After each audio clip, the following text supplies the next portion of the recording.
Okay, so we've got the two-particle ket. Now, how do we get the two-particle bra? Well, just dagger the top line, and we would get K1, K2. Okay, so the bra becomes a ket. Ket vacuum will come first now, it'll be bra vacuum. And we will get to the dagger of the two oscillators.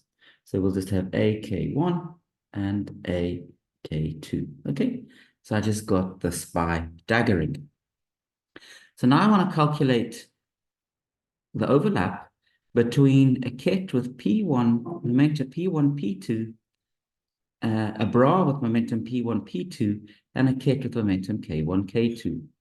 So what will this be equal to? Well, it'll be bra vacuum, A, P1, A, P2, and then I'll have A dagger, K1, A dagger, K2, onto ket vacuum. Okay, so now I'm going to do similar sort of manipulations to what I did before. Okay, I am really doing this in complete detail. Once you are used to manipulating things, you won't have to write things out as slowly as I'm doing it here. I'm just doing it slowly like this so that you get to see how we do these manipulations. Okay, so I'm doing it in all of the gory detail. So what have I done? I've added another term. Now, why is this term, why can I just add it? Well, again, A acting on ket vacuum vanishes. So it's much like the previous calculation that we did. All that I've done is I've added naught. So no problem. I haven't changed anything. But notice now that this can be written as AP1. I can pull that out of both terms.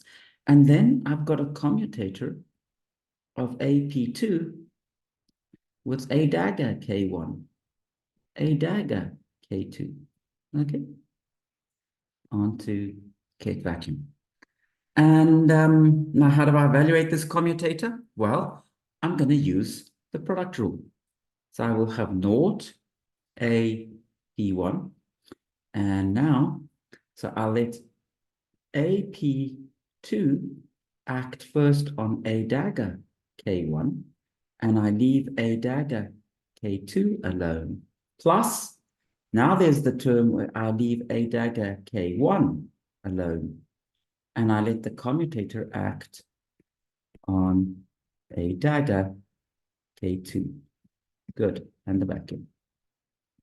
Now, these commutators are very easy to evaluate. I know exactly what they are. So I'll have naught. I'll have A P1. I'm going to separate out these two terms. This commutator just gives me a number. So I'm going to take that number out, and that number is just delta P2 K1. And then plus, and now I've got the second term. The commutator again is just going to give me a number. So I'm again going to take it out. This is AP1. And then I've got A dagger K1. And then the number coming from the commutator is delta P2 K2. Okay. Now you can probably guess what I'm going to do. So in the first term, I'm going to again add a second contribution. K2, A P1 onto ket vacuum. There's delta P2 K1. Why can I just add the second term? Well, A annihilates ket vacuum, and here actually also A dagger annihilates bra vacuum.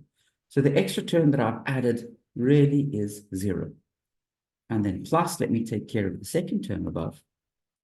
Plus, I've got ket vacuum, I've got A P1, A dagger, K1, and then I'm going to subtract A dagger, K1, A P1. So it's easy to see what you want to subtract because you always want to complete things to give you a commutator. And again, look at the term that I just added. It's 0 because AP1 kills ket vacuum, and equivalently because A dagger K1 kills bra vacuum. But now the good news is I just got the commutator sitting there. So for the first term, I've got 0, 0. And from the commutator, we'll have delta P1, K2. And then we've got a delta P2, K1 plus.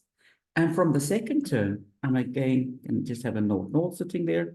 And from the commutator, I'll get delta P1, K1. And then I shouldn't forget the delta that I've already got, which is delta P2, K2.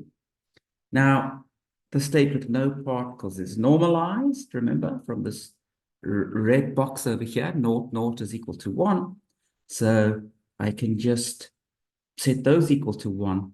And then I've got delta P1, K2, delta P2, K1 plus delta P1, K1, delta P2, K2. And this actually is the answer for the overlap of the two particle states when we wrote it down before in the occupation number representation. We simply wrote down that inner product. So I hope that you can see at this stage that all of the formulas that we had in our occupation number representation, we're getting this from our Fock space constructed from the harmonic oscillator. We'll continue in a moment.